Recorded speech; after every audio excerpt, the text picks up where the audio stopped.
Hey everyone, Dan McKenzie here with the McKenzie Law Firm. We are an estate planning, estate administration, and small business counsel law firm in the Denver, Colorado area. And wanted to make a video today about what we see as the most common problem in estate administrations when they don't go very well. And there really is just kind of one common thread between them all. Most people are focused on when they come to us planning, they want to create a will that leaves things to their kids usually. I mean, obviously that's the most common thing. But they're very focused on saying who will get my stuff when I pass away. So that's a very important document to have. But that alone, just having a will not actually determine how easy it will be to administer your estate. We've had some estates where there is no will and it went fine. And then we've had other estates that had pretty elaborate wills or trusts, and it was kind of a mess. And so of course, I recommend having planning in place and being explicit with your family about the directions you want. That's really probably gonna help. But the thing that really makes the difference is what I call your paper life versus your actual life. And what do I mean by that? So your paper life is the things like if I had to figure you out and I didn't have you in front of me, I just had like your filing cabinet or maybe your computer files or something like that. And I was going through and looking and I was like finding like the deed for your house, the life insurance policy, a marriage license, a divorce, decree from a court, a rental agreement from somebody living with you. All those kinds of things are the paper, right? And they may or may not match up with how you're actually living. So like, for example, very common circumstance is an unmarried couple living together, right? So they, by all outward appearances, may look like a married couple. They share the household expenses. They may even have kids together. Their lives are very intertwined. They may have joint bank accounts, like all kinds of stuff. But on paper, they're not married. So if I'm going through that filing cabinet looking to see it, like, okay, this person's not married. I guess they don't have a spouse.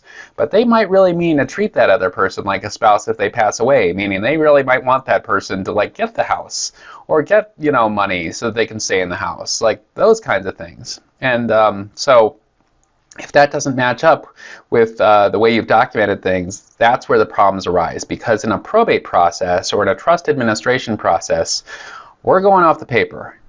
It really doesn't matter how you felt about the people in your family, how often you talked with them, how close you were. If they're your family under the law, they are your family. And you can leave a plan that says whatever you want. But it's like if you have a person in your life who's the most important person in your life, again, everything about the relationship is just like a spouse relationship, but you're not spouses. That's fine. I know, no moral judgment about that here. But under the law, a person who's not a spouse just really is not entitled to receive anything unless you've really documented that correctly. So that's a problem. And probably the most common situation where this arises is actually when someone is living in a piece of property and there's not really any documentation that reflects that they have the right to be there, that they own it, or things like that. So again, the most common circumstance where we see that is like older kids, adult kids living with elderly parents, and usually that relationship is there. That kid is kind of, whether it's agreed to explicitly or not, they're kind of the caretakers for the parents. They're making sure the errands are getting run. They're making sure the house is kind of maintained, like those kinds of things at least, if not full out like nursing type care. We see those situations where somebody is like really making sure somebody's getting to the bathroom and getting dressed and those kinds of things that maybe in a nursing facility like professionals would do. So but in those circumstances, a lot of times like the kid is living there and it's just kind of unspoken that the rent they're paying is the care they're providing, or the errands they're running, or those kinds of things. There's not actually a formal rental agreement. There's not money exchanging hands. The kid is not on the deed. And so when those parents pass away, the kid might feel like, hey, geez, this is my house, first of all. And secondly, I did a lot of care and kind of put my life on hold for a moment while I was taking care of our parents. Like, I'm kind of owed a little bit more. And again, on paper, there's nothing to reflect that. They don't have it. The house is not theirs. There is no rental agreement saying they get to stay there. there is no agreement between the parents and the kids saying, we're going to pay you this much or compensate you in this way to do all this care for us.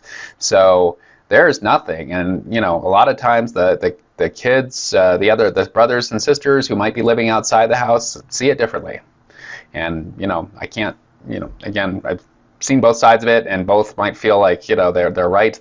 The people outside the house might feel like, look, you've been living there free for years, like we've all had to kind of support ourselves, and you've been living off mom and dad. I kind of hear that a lot too. So and again, it's real hard for someone outside this situation to take a look and really figure out what's going on. But in a lot of cases, in the most certain sense, it just doesn't mean it just doesn't matter. Like, we just look at like who owns this house. It's now the estate. I'm sorry, kid that was living there. It's not your house. And so either you do have to, buy it from the estate, or get out. That can be very difficult.